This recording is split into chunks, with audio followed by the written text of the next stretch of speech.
Vamos começar no tema, como de praxe, em Romanos 8:1. Portanto, agora não há nenhuma condenação para os que estão em Cristo Jesus. Pode passar. Porque a lei do Espírito da vida em Cristo Jesus te livrou da lei, do pecado e da morte. Porquanto aquilo que a lei fora incapaz de realizar, por estar enfraquecida pela natureza pecaminosa, Deus o fez, enviando o seu próprio Filho, à semelhança do ser humano pecador, como oferta pelo pecado, e assim condenou o pecado na carne. Amém? O texto já é muito bem dito, o nosso tema é muito específico, uma nova identidade. Ontem foi pregado muito bem, eu jamais teria pensado por aquele caminho que ele pensou, né, de uma identidade falsa, nós precisarmos largar essas identidades antigas, porque para mim, quando elas me passaram o tema do congresso, veio imediatamente na minha mente um outro versículo, que é uma fala de Jesus, para uma pessoa muito interessante. Nós vamos abordar bastante esse versículo e algumas outras questões relacionadas antes de nós entrarmos nos nossos tópicos. Em João 2, nós vamos ler até o 7, tá, Gabriel?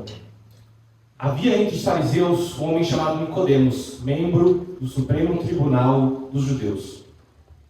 Ele, de noite, procurou a Jesus e lhe disse: Rabi, sabemos que és mestre, vindo da parte de Deus, porque ninguém pode fazer esses sinais que estás realizando se Deus não estiver com ele.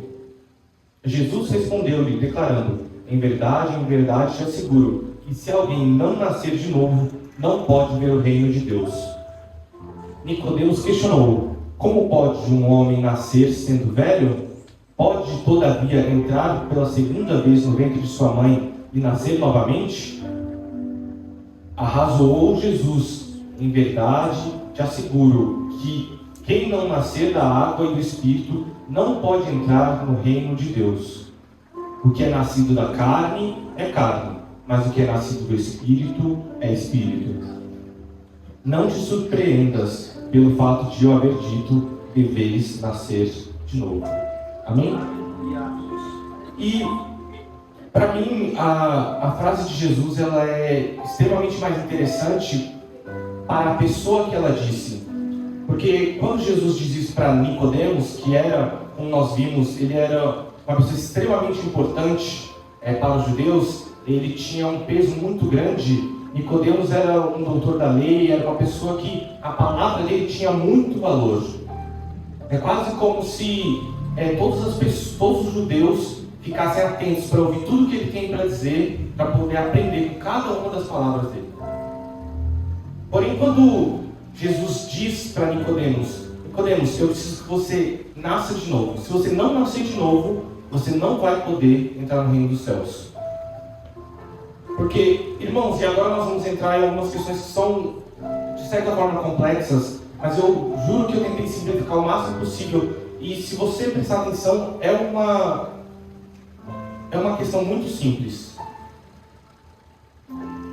Quando nós pensamos em nascer de novo, quando eu pensei em nascer de novo quer dizer que ele teria que voltar do zero e recomeçar tudo. Amém? Quando o nascimento ele é muito interessante, porque o ser humano ele tem uma distinção de todos os outros animais. Eu escuto bastante o professor Clóvis falando, e ele, quando vai explicar um pouco sobre ética e moral, ele sempre fala disso, porque ele fala assim: o gato já nasce sendo gato, nasce sabendo viver como gato. Você tira o gato de perto da mãe dele e o gato vai fazer as mesmas coisas que os outros gatos fazem, sem nunca ter sido ensinado a ser gato. Ele até usa um termo que eu acho muito engraçado, que é: o gato é irritantemente gato. Porque o gato, em qualquer lugar que você vai, ele é o mesmo gato. Ele te olha com aquele olhar de desprezo, ele parece que não está nem aí para ninguém da casa. Ele pode amar, mas ele não está nem aí. Gato ele tem a característica de gato. Você olha para cachorro, cada tipo de cachorro tem a sua própria característica. Só que o ser humano, diferente de todos os outros animais, o ser humano ele precisa aprender como que vai ser a vida dele. O ser humano ele é ensinado a andar, é ensinado a falar, é ensinado a pensar, ensinado a se comunicar. Nós temos que aprender todas as coisas até mesmo a como nos relacionar com o outro. Porque qual pai que nunca corrigiu a criança quando ela ia interagir com outra criança? Não pode ser assim, tem que ser com cuidado, tem que ser com carinho. Porque o ser humano ele não nasce sabendo o que ele vai ser, ou como que ele tem que viver. Essa é uma característica do ser humano. Esse pensamento, ele é muito antigo. Algumas das pessoas que citaram esse nome são extremamente conhecidos. Por exemplo, um dos primeiros, o pensamento mais estabelecido que existe disso é de um filósofo chamado John Locke, que para ele, o ser humano, quando nasce, a mente dele é uma folha em branco, esperando que a sua vida e a sua existência vá preenchendo quem é aquele ser humano. Jean-Paul Sartre, que é filósofo, psicanalista, se não me engano, um gênio, e ele diz que, na verdade, a existência precede a essência. Quer dizer que nós primeiro existimos e depois de existir, a nossa essência passa a acontecer. É interessante porque antes sempre se imaginou que quando a criança nascia, ela já tinha tudo construído dentro dela. Mas com o passar dos anos, as pessoas começaram a estudar, começaram a entender, começaram a ver que não é bem assim. Mesmo com sangue que se compartilha de pai para filho, de mãe para filho, algumas características elas não passam simplesmente. Muitas dessas características são as características que vão definir como nós agimos, quem nós somos, o que nós acreditamos como verdade ou como mentira, depende de tudo que é construído a partir do nosso nascimento até o nosso crescimento. Então, quando Jesus diz para Nicodemos, fala assim: Nicodemos, você precisa nascer de novo? Jesus está dizendo mais ou menos isso, assim: Nicodemos, eu sei que você é o cara, Nicodemos. Você é bom, eu sei disso, você é inteligente, você sabe de tudo, você fala e todo mundo escuta. Só que se você não apagar tudo o que você sabe e começar a reescrever tudo segundo o meu jeito, você não vai entrar no céu, Nicodemos. Jesus estava pedindo para provavelmente o homem mais inteligente entre os judeus para esquecer tudo que ele sabia, tudo que ele pensava, tudo que ele entendia e reconstruir o ser humano que estava ali. Porque cada ser humano ele é distinto em todos os aspectos. Se você pegar, por exemplo, dois gêmeos iguais, idênticos, quase o DNA é muito semelhante. Eu conheci algumas pessoas assim. E quanto mais você conhecia, mais você via, nossa, fulano é diferente do outro mesmo, né? Porque a gente olha e a gente pensa, não, os dois são iguais, come igual, gosta das mesmas coisas, fala igual, anda igual. E não é. Você começa a ver que, mesmo no mesmo ambiente, com as mesmas pessoas, eles começam a distinguir entre si, em se separar um do outro. E começam a ter gosto para uma coisa, ou para ter gosto para outra coisa. Eles começam a se separar de quem são. Então, quando Jesus fala para Nicodemos, olha, Nicodemos, você precisa apagar tudo isso. Agora você vai escrever a história que eu estou te dando. A história pelo sangue.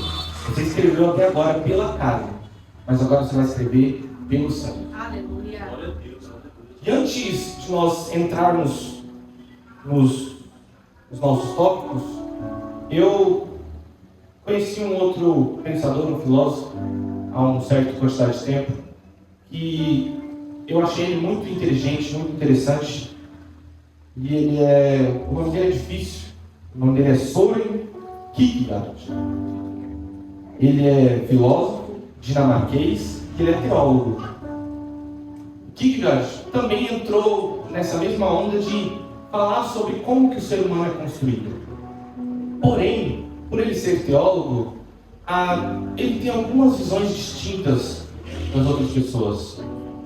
Ele tem uma frase que é muito conhecida, talvez você conheça, que é a frase "torna-te quem tu és", que muitas pessoas usam inclusive para se desviar do caminho, alegando que aquilo não era quem ela era.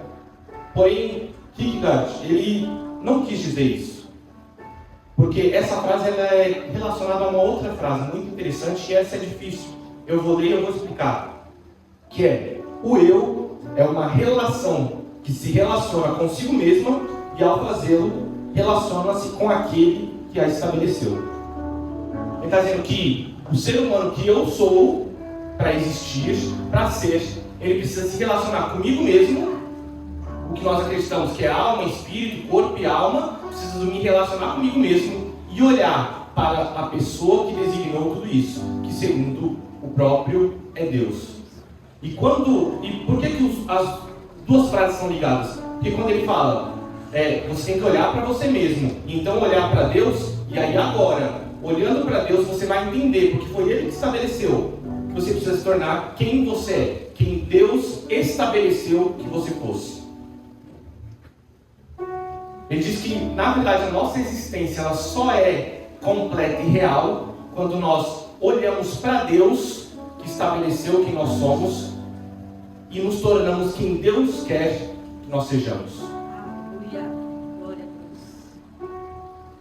Então, vemos que Kierkegaard provavelmente leu esse texto, viu Jesus falando para Nicodemos e descreveu sobre isso da forma que ele podia, para que nós possamos compreender de maneira diferente.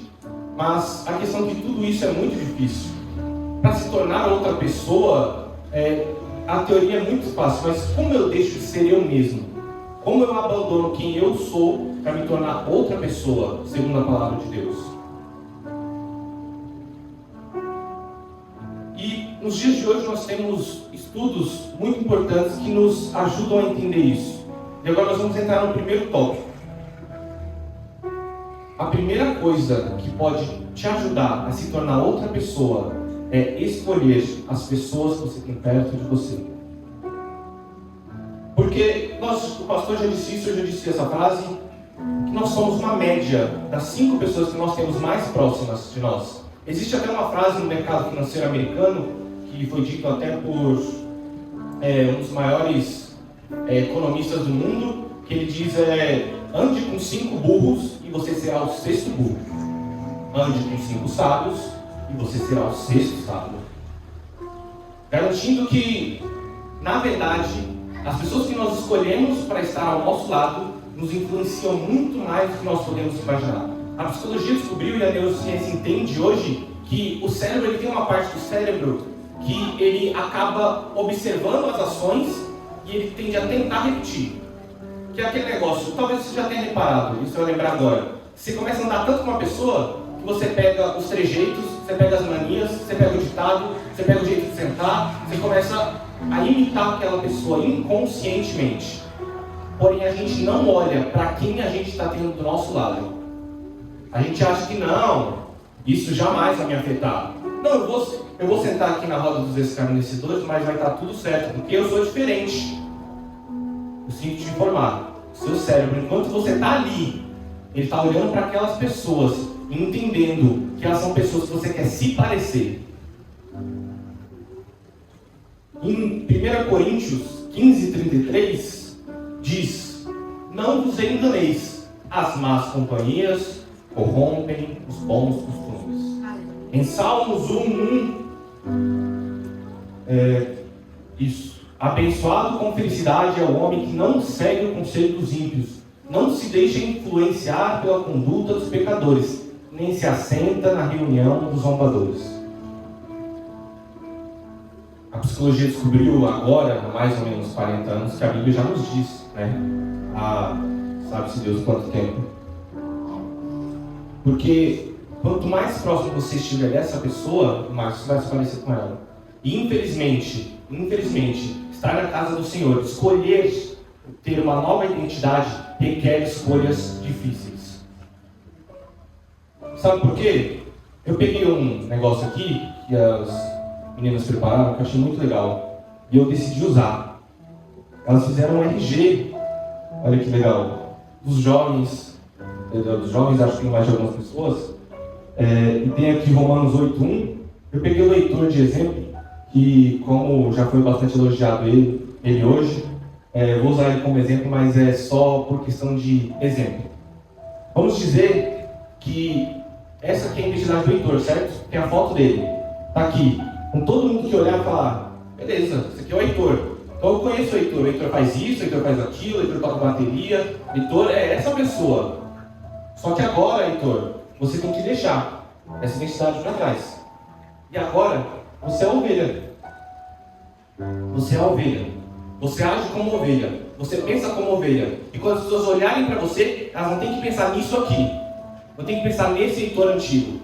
Tem que pensar nesse Heitor novo, que é a ovelha. Esse aqui não existe mais.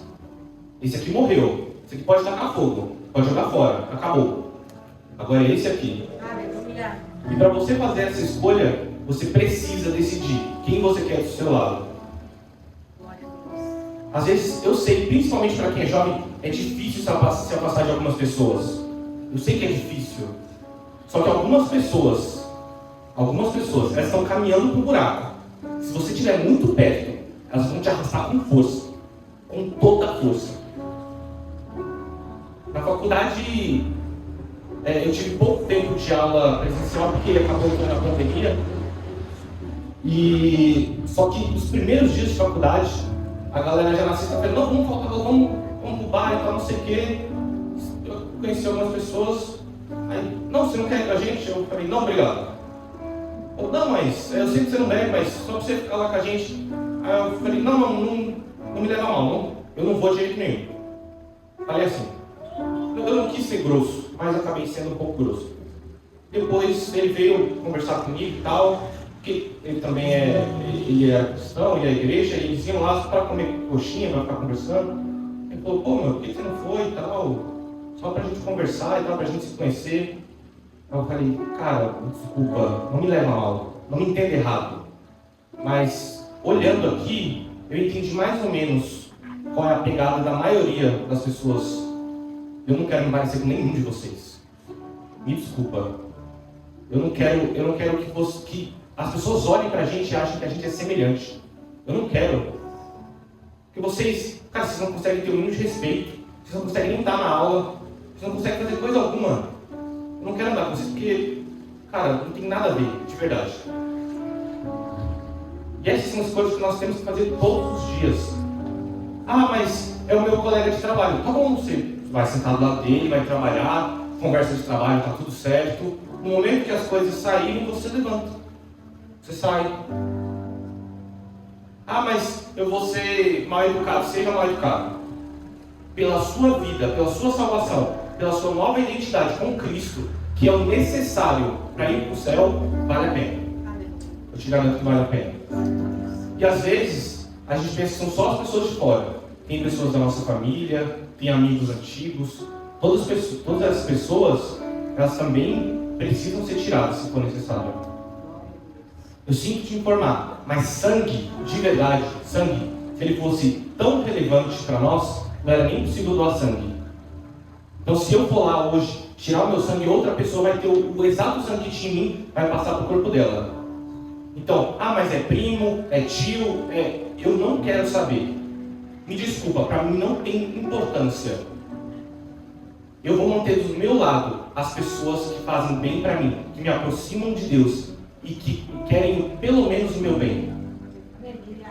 Então, mas você é mal educado? Óbvio. Não. Vou lá, cumprimento, abraço, digo que amo e eu amo como família, tá tudo certo. Mas eu não vou ter essa pessoa ao meu lado mais do que o necessário. Eu não vou deixar que ela me influencie. Eu não vou deixar que isso acabe mudando a minha mente e transformando a visão que eu tenho em uma visão deturpada. Porque eu não posso achar que certas coisas são normais que não são normais. Certas coisas não são aceitáveis. Certas coisas não são permitidas mais. Algumas coisas não podem mais acontecer. Em Gênesis 21:8, nosso pastor pregou no final de semana passado, e eu adorei que ele falou isso, porque eu falei, ainda bem que ele falou primeiro, que aí tá tudo certo eu falar depois. Nós temos a história de Abraão, Isaac, e essa frase é incrível, até o jeito que o pastor falou foi perfeito. O menino cresceu e foi desmamado, e no dia em que Isaac foi desmamado, Abraão deu uma grande festa. Ora, Sara percebeu que o filho nascido a Abraão, por intermédio da egípcia Agar, estava rindo de seu filho Isaac. E pediu a Abraão, expulsa esta serva e seu filho, para que o filho desta escrava não acabe sendo herdeiro com meu filho Isaac. Eu vou só repetir a frase que o pastor falou, que é perfeito. O filho da escrava não pode andar com o filho da mulher legítima. Não cabe, não cabe. Você entende? Sara teve uma compreensão tão simples que essa criança vai influenciar o meu filho e o meu filho vai se tornar igual a ele. Então eu não quero ele perto. Eu vou tirar ele de perto. Por isso, pais, tome muito cuidado. Você que ainda vai ser pai, tome mais cuidado ainda. Você precisa lembrar dessas palavras. A criança, enquanto ela cresce, todo mundo sabe disso, ela é uma esponja. Qualquer ação que ela ver, ela vai achar que é normal e vai querer repetir. Se você mantém as pessoas erradas perto do seu filho, quando o seu filho agir errado, a culpa é sua. Não entenda diferente. Se o seu filho vê lá na festa de família a fulaninha dançando e se requebrando, quando a sua filha dançar e se requebrar, você não pensa que foi alguma coisa que aconteceu de errado, não. Foi você que permitiu que o seu filho fosse influenciado por aquilo. É sua responsabilidade. Até que a criança tome noção, é sua responsabilidade. Aleluia. E agora, em conjunto com isso que nós falamos, além das pessoas, nós temos o ambiente que nos rodeia. E o ambiente para a psicologia também acaba envolvendo um pouco as pessoas. E por isso vai ser mais rápido. Por isso que eu disse e eu vou voltar a repetir. A festa de família que tem um funk, o barzinho, aquele lugar não te pertence, não cabe. Aquilo vai influenciar a sua mente. E eu vou te dar um dado que é assustador. Tá? É assustador esse dado. Se você tem pessoas que são mau caráter perto de você, você tem uma chance de resistir. Mais ou menos 5% das pessoas conseguem resistir. Mais ou menos. Agora, ao ambiente que te cerca, nenhuma pessoa consegue resistir. Porque o ambiente é o local e as pessoas que estão ao seu redor. Nenhuma pessoa, com uma certa quantidade de tempo, todos são dobrados. Então, se você andar tempo suficiente no lugar errado, você vai acabar pisando errado. Mas nós achamos que está tudo bem. Não, mas é a minha família, eu amo. Tudo bem. Vamos lá, vamos almoçar. E antes que comece a baixaria, você come. Não tem o que fazer. Já que na nossa família você quer ver, tudo bem. Mas tenha noção, tenha o entendimento que aquilo em algum momento vai te dobrar. Um tempo suficiente, aquilo vai acabar te afetando. E não tem o que você fazer. Não tem o que você fazer. Fizemos isso com 3.000 pessoas. E todas as 3.000 pessoas, com tempo suficiente, se dobraram meio que elas estavam. Em Gênesis 12:1, não é à toa, Deus disse para Abrão, na época, ele disse: sai da tua terra, da tua parentela e da casa de teu pai, e dirige-te à terra que te indicarei. Por quê? Será que Deus não poderia ter feito com Abrão lá na terra dele, perto das pessoas que ele amava, naquele ambiente que ele estava, ou não podia? Aparentemente, Deus olhou e falou assim: bom, isso aqui vai dar problema futuramente. Isaac vai crescer, vai conhecer essas pessoas e vai ser influenciado por esse ambiente que ele está. Eu vou tirar Abrão daqui. E eu vou levar ele para qualquer lugar, longe daqui. Em Provérbios 4:14, diz: jamais siga pelas trilhas dos ímpios, tampouco andes pelas veredas dos maus. Evita o mau caminho, não passes por ele, desvia-te dele e passa de largo. Será que é só para poder evitar as complicações? Ou é porque Salomão tinha compreendido que certos ambientes, certos caminhos, certos modos de seguir vão acabar nos guiando para a perdição? E aí a gente vai voltar para a gaveta lá, vai largar o RG que nos foi dado, e vamos pegar o outro, o antigo, para poder usar.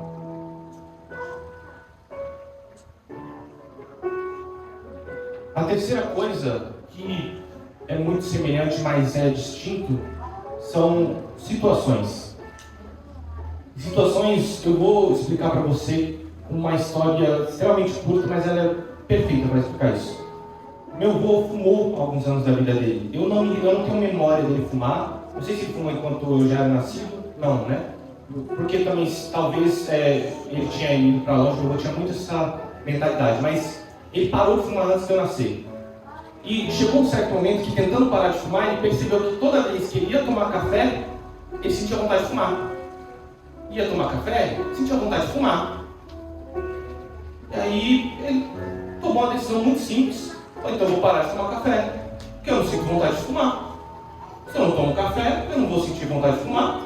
Parei de fumar. Tanto que eu nem não tenho memória de fumar. Parou realmente. E às vezes a gente pensa que, mas o que o café tem a ver com cigarro? Na nossa mente tem. E às vezes você precisa tomar cuidado. Existem certas ações que vão te levar a certos pecados. E você continua fazendo a primeira ação sem perceber que ela está te jogando para o outro lado. Você faz um e cai no outro.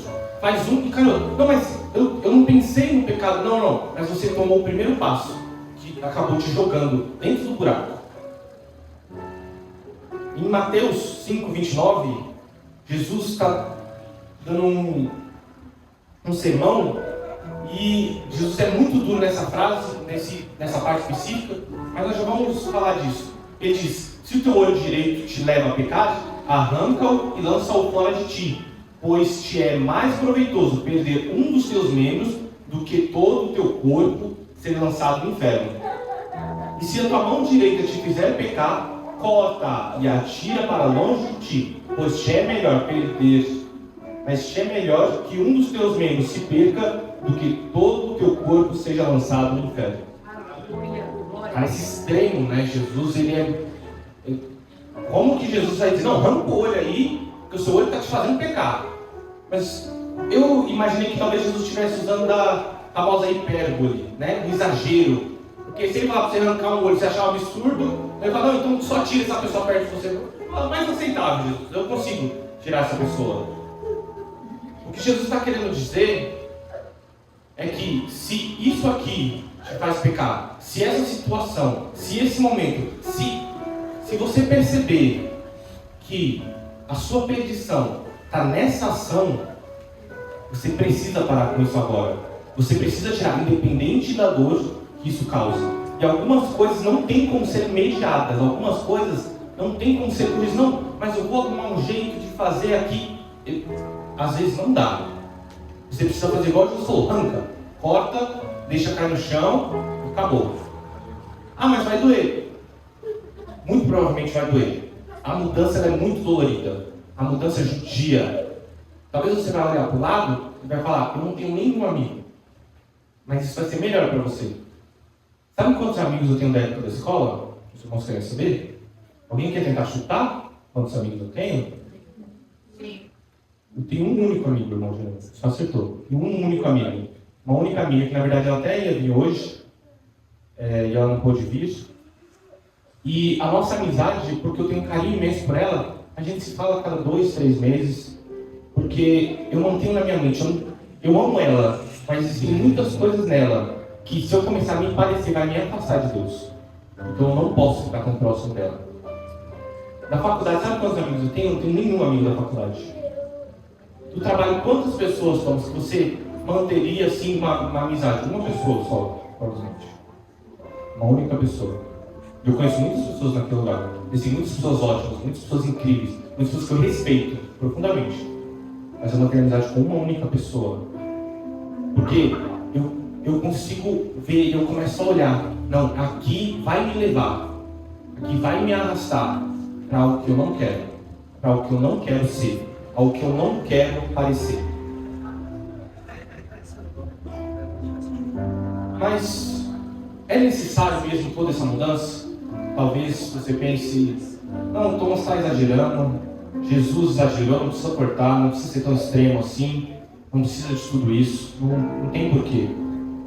E aí nós vamos para Malaquias 3:18. E eu vou ler esse texto, mais um texto, nós vamos voltar para esse texto e minha pregação acabou. Tá? Então, vereis outra vez a enorme diferença entre o Tzadik, justo, e o Rash, maldoso, entre os que servem a Deus e os que não servem, e os que não servem. Não, só isso. Coloca na lista na Almeida, Gabriel, por favor. A Almeida é mais simples. Isso. Então voltareis e vereis a diferença entre o justo e e o ímpio, entre o que serve a Deus e o que não o serve. Se você não conseguiu compreender, se você talvez não acha que o que eu falei aqui é tão importante, você acha que não tem problema você se parecer com aquele seu amigo que não quer nada da vida, você acha que não tem problema se parecer com aquela pessoa que não chegou em lugar nenhum, não tem problema. Só não se esqueça, a Bíblia é muito clara. É para ver, é para todos entenderem. Existe diferença entre o justo e o injusto, entre o que nasceu de novo e o que não nasceu de novo, entre o que é e o que não é. Em Apocalipse 22:11 diz: quem é injusto, seja injusto ainda, e quem é sujo, seja sujo ainda, e quem é justo, seja justificado ainda, e quem é santo, seja santificado ainda. E eis que cedo venho, e o meu galardão está comigo para dar a cada um segundo a sua obra. Se você não conseguiu compreender, eu juro que eu me esforcei o máximo possível. Tudo que eu tinha, eu estava pensando nessa palavra há muito tempo. E esses são os únicos 3 pontos. Vão ser doloridos. Mas se você tomar esses cuidados, todos verão a diferença entre o que serve e o que não serve, entre o que é e o que não é, entre o que é guiado pela carne e o que é guiado pelo Espírito. E infelizmente, ou felizmente, porque Deus é justo, só não há condenação para o que é guiado pelo Espírito. Para aquele que as pessoas vão ver a diferença e vão dizer: ele é cristão. Eu quero que você tome cuidado. Eu vou deixar um último dado, os jovens já podem vir, eles vão louvar. Um dado: foi feita uma pesquisa lá na Europa, eles tentando implementar aquele negócio de reciclagem lá. Eles começaram a anunciar para as pessoas, para elas tomarem cuidado com a reciclagem. Das pessoas que foram anunciadas, mais ou menos 3% aderiram à reciclagem. Somente 3%, preste atenção. E eles pensaram: vamos dar dinheiro ao pessoal, vamos incentivo financeiro, que agora tudo vai mudar. E teve mudança mesmo. Agora 12% das pessoas aderiram à reciclagem. Eles falaram: 12% não tá bom. O que a gente precisa fazer? E aí um psicólogo apareceu e falou: olha, eu tenho um método. Vai demorar um pouco, mas vai funcionar. Eles começaram a fazer as pessoas que reciclavam ter contato com pessoas que não reciclavam, para uma influenciar